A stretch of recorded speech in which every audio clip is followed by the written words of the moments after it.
Hello everyone and welcome back to the channel. Today we're going to be talking about a journey, a financial journey. How to go from minimum wage to six figures. Now, I have accomplished this in my life and I really don't believe I'm special. My story is something that most people can replicate. I'm not extraordinary by any means. I didn't get the best grades in college. I had a drinking ticket on my record. I'm going to take you all the way from minimum wage in high school to where I am now and takeaways from each step. So sit back, relax, and enjoy. Before high school, I really didn't do much aside from the occasional lawn mowing, shoveling, and that kind of thing. My first real job was in the grocery store where I worked for $7.65 an hour when I was 16. Some of my responsibilities included bagging groceries, taking carts in from outside, and occasionally hopping on the cashier. Now, minimum wage jobs are important, and I believe everyone should work one in their lifetime. I saw many people while I was working there.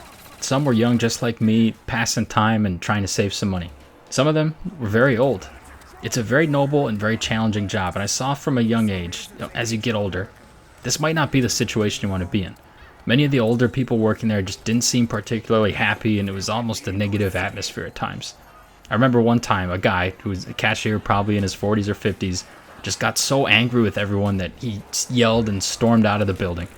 Some of these encounters just showed me just kind of what I didn't want to become later in my life. Like most people in my community, I was off to college after high school. I got to a great state school in my home state of Wisconsin thanks to being a tryhard in high school. In college, I was studying science, chemistry to be exact, and I was pretty lost. I had no idea what I wanted to do with life, so I just kind of meandered around the basic classes, and that first summer I returned to a minimum wage job working with Jimmy John's delivering subs. Now, Jimmy John's was technically a pay increase because I was getting tips. I strategically tried to work from a Jimmy John's in a rich area. In fact, one time I actually delivered a sub to the general manager of the Milwaukee Brewers. I delivered a sub to his house.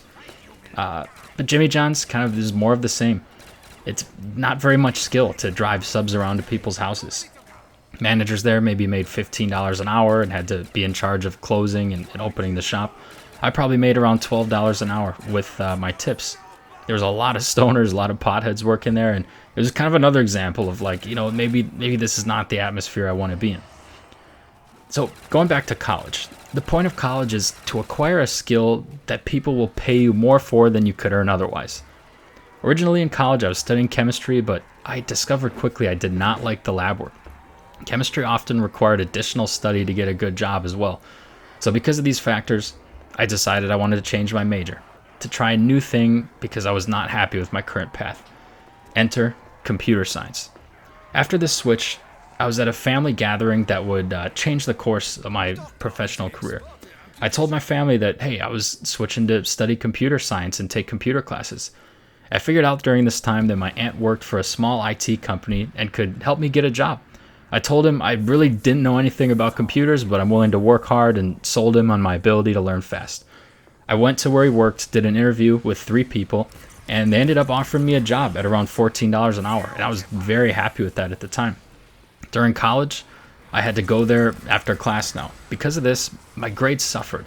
I was getting experience on the job, but my grades were definitely taking a hit because I was much busier and didn't have as much time to study.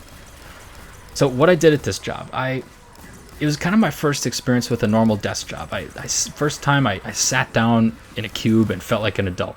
It was very intern type work though. I was cleaning out the IT closet, keeping inventory of equipment, very tedious stuff. I mean, I was this close to bringing people coffees in the morning. Any computer issue, I was there to fix it. And so I learned a lot about just troubleshooting and working with people to make sure they're very happy, satisfied with their technology.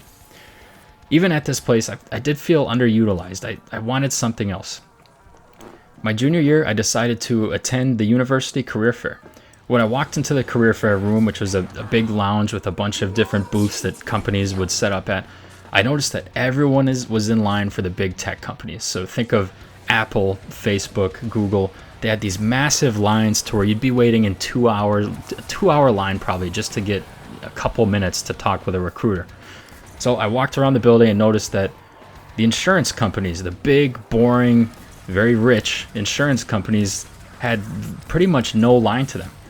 So I went and got in the very, very short line and talked to a large insurance company in Wisconsin. Turns out they liked me and offered me an interview, and I took the interview. I went over to their campus and interviewed with their tech team and ended up getting a job offer from them. They made me an offer for about $20 an hour, I was thrilled about this at the time. I was 21 years old and I'd never seen money like that before in my life. Fast forward to the school year, I was really discouraged. I had my worst GPA ever that year and just basically had no motivation with classes. I also started a business selling children's books during this time, and that was failing and just costing me more and more of my savings, just adding to the down year. I was completely demoralized with my classes and just thought, maybe this computer science thing isn't for me. When the school year finally wrapped up, I had gotten my worst grades that I've received pretty much in my academic career.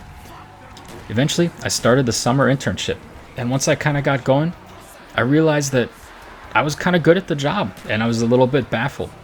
I was not the best at school. I was getting C's and B's at that time, but I was good at the job. So I decided to go all out. I attended every networking event, took meetings with leaders, and wanted to get to know as many people in the company as possible. I quickly noticed that there was a big disconnect between school and success in my field. I ended up getting a full-time offer for a low-level software engineer to conclude the summer. I was thrilled. The offer they gave me was close to six figures, not quite there, but I was extremely excited to just have a job locked down after college and got a great experience. When I started the job, I was just completely focused on learning and networking, but kind of as it works in corporate America, your pay raises are very minimal. I mean, you can have an amazing year and then they'll give you a 3% raise. I mean, not really that much. So after a lot of rejections and promotions that just weren't yielding much, I've been at the company for around 3 years and looked around and talked to some of my coworkers about their pay and realized they were making a lot more than me. I mean, I'm talking $20,000, $30,000 more than me. So when I discovered that, I was looking to leave immediately. And I set out with one goal: to land a job with a six-figure salary in 2021. So I kid you not, I applied to like hundreds of jobs. I set up an entire spreadsheet of different companies and the links to apply to them. And I just sent my resume, I kept track of the stats, and I'm not sure where the percentages landed at, but I would get a reply and get offered an interview, maybe around 10% of the time. And then of that 10%, I ended up getting 2 job offers. One of them gave me the coveted six-figure amount. So I finally made the switch to the job I'm in right now and making above the six-figure threshold. There was a good market at the time. This was 2021, before the job market was questionable. And there are many other factors, but that's how I did it. I'd say it's nothing crazy. I mean, it's the traditional, go to get basic jobs in high school, then go to college, get internships, and then work your way up through the positions. I would say it's very repeatable. It's more of a traditional path. So I'm going to talk about some of the takeaways to help you land that six-figure job. Number 1, develop a skill. So referring back to some of those jobs I used to work at the grocery store and at Jimmy John's, the reason those jobs don't pay well is because almost anyone can do them.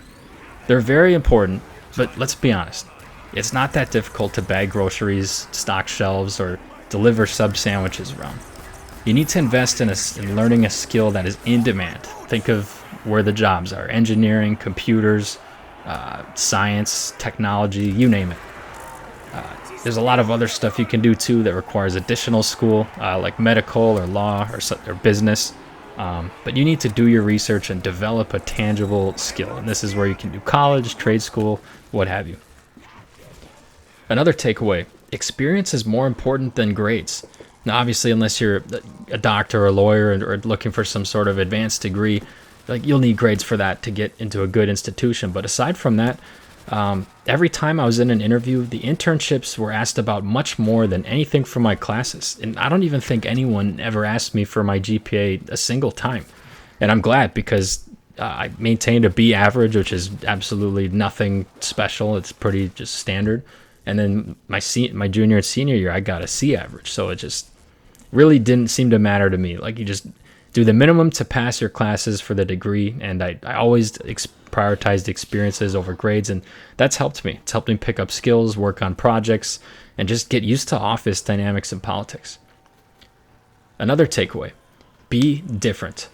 When I was at the career fair and all the popular big tech companies had hour-long lines, I could have gotten in the lines with everyone else, waited, not stood out at all and not got any job offers. But I decided to be different than anyone else and go to the boring companies and ended up getting nice job offers from them. I also started a business, writing children's books. And although the business completely failed and ended up costing me a lot of money, that was something people asked me about a lot because it was different. It was unique.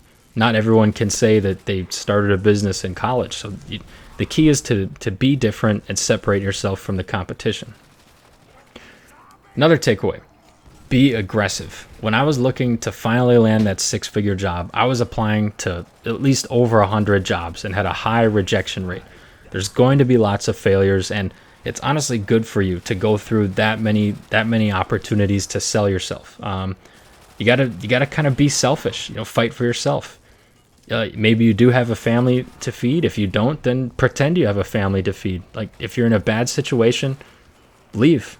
Company loyalty, I'd say, is really dead. If they can fire you at any time, so why can't you leave at any time? And my final piece of advice is to network and stay vigilant. People know people, and oftentimes people can help you get these jobs. I mean, kind of the springboard to my career was my uncle who worked for the tech company was able to help me get a job. So network, try to get to know as many people as possible because you never know who could help you along the way. One good connection can make up for a lot of bad categories within your life. So in conclusion, with some hard work and some luck, I believe most people can make this happen. 6 figures is extremely doable. You got this. Let me know your thoughts in the comments, and thanks for watching. Please subscribe if you like content like this. Peace out.